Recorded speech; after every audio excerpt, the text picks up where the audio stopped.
like, I went to a Matter protest, and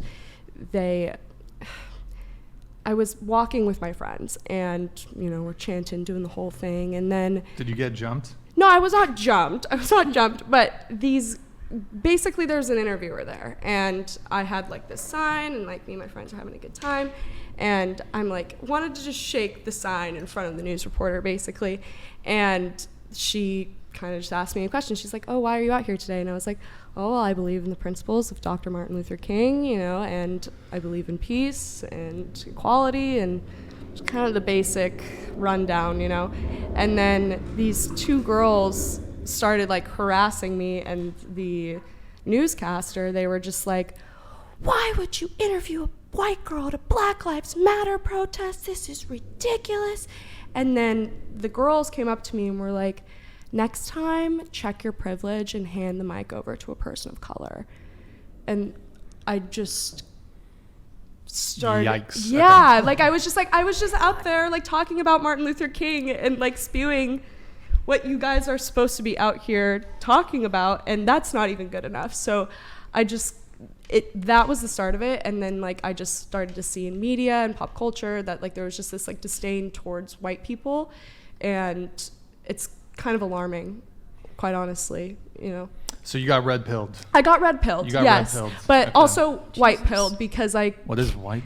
Moderate. That's like another term for it, I guess. I've never heard the white pill. Yeah, white pill. White pill? Yeah, white pill. Just like your sedative? Yeah, you're neither. I guess it could be a purple pill because blue and red together makes purple, but... What's that TikTok song? It's like, something. She said she liked purple, so I blew her back out and left her on red. Well, no. Get it? Because don't let that go over your head, because blue is purple. Welcome to California, yeah. But I'm sorry. Yeah, no. I can't even remember where I was going with that now, but you're studying gender studies, yes. But you're still in it. How do you not feel the need to just throw yourself off a building every time you're in a gender studies class? I'll be honest, I don't go to class a lot, which kind of tells you something about gender studies. Is it online? You get away with that? Yeah, I get away with it. Are you going to switch your major, or are you just going to try to... No, I'm too far along. Like, I would have to... I don't really like school. I went and I started with gender studies because I was interested in it. I knew I could get good grades, and I knew I could get the degree. And my grandma told me when I was a kid that nobody can ever take a degree away from you. And that was just kind of important to me. I didn't really give a fuck about what the major I chose was. I wanted to do something after, like more creative, like start a business or go into creative projects like content creation. And I don't think I need a major for that. You know, well, I was going to say with a gender studies degree, that's probably like, the joke is often like you're basically unemployable. Well, but with all the like DIE shit, you could probably like infiltrate like some 100%. And then that was my original plan. I wanted to go into HR. So there is a lot of stuff. Actually be based in HR, like not be a fucking cuck in HR. You know? Yeah, no, and that was kind of like my original plan with it, is to go into HR. PSYOP the HR department, exactly. Yeah, do HR, but you can also like go and work in news or media. You could go and run a business on your own, or you could become like a lot of not fire departments, police departments are actually looking for like DEI majors because why? To appear more equitable, like.